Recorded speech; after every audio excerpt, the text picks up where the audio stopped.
Au Cameroun, les dommages liés à la crise anglophone sont légion et les civils en 3 ans de conflit payent le lourd tribut. Près de 1800 morts, des dizaines de milliers de réfugiés et plus de 530 000 déplacés internes pour près de 200 000 personnes vivant dans les forêts justant les zones en crise, selon l'ONG internationale Crisis Group. Face à la crise sécuritaire, le gouvernement camerounais multiplie les actions pour une meilleure prise en charge des victimes.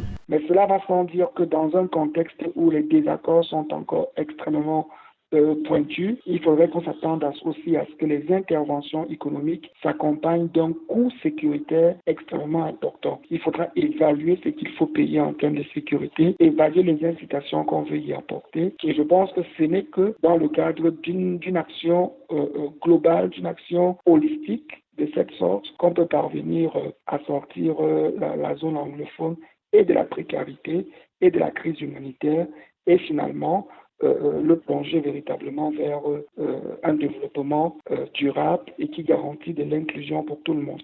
Selon les autorités camerounaises, il est nécessaire de mettre en œuvre les résolutions issues du grand dialogue national en vue d'une sortie définitive de la crise anglophone. Ce dialogue qui s'est tenu depuis octobre 2019 a proposé la reconstruction des zones anglophones à travers la reprise immédiate des projets d'infrastructures suspendus et la réhabilitation des projets et infrastructures endommagés. Ceci pour une meilleure réinsertion des déplacés et réfugiés. Il est urgent, maintenant qu'on est sorti de ce dialogue, qu'on commence à vouloir discuter d'un statut spécial pour cette zone du Cameroun, d'appliquer une espèce de plan Marshall. Le plan Marshall consisterait à mettre véritablement un mécanisme qui va canaliser les capitaux vers ces régions-là, permettre qu'il y ait de l'occupation en termes d'investissement, afin que les jeunes puissent avoir des boulots et atteindre une masse critique. Et progressivement maintenant, on évalue tout le temps et progressivement, on pourrait assister à un retour à la normale. Pour la reconstruction des zones détruites, le gouvernement camerounais estime ses besoins à 3 000 milliards 500 millions de francs CFA. Toutefois, depuis juin 2018, l'État avait lancé un plan d'assistance humanitaire d'urgence pour les régions anglophones avec un budget prévisionnel de 12,7 milliards de francs CFA. Selon les chiffres du gouvernement camerounais, plus de 170 000 personnes ont déjà été prises en charge grâce à cette aide.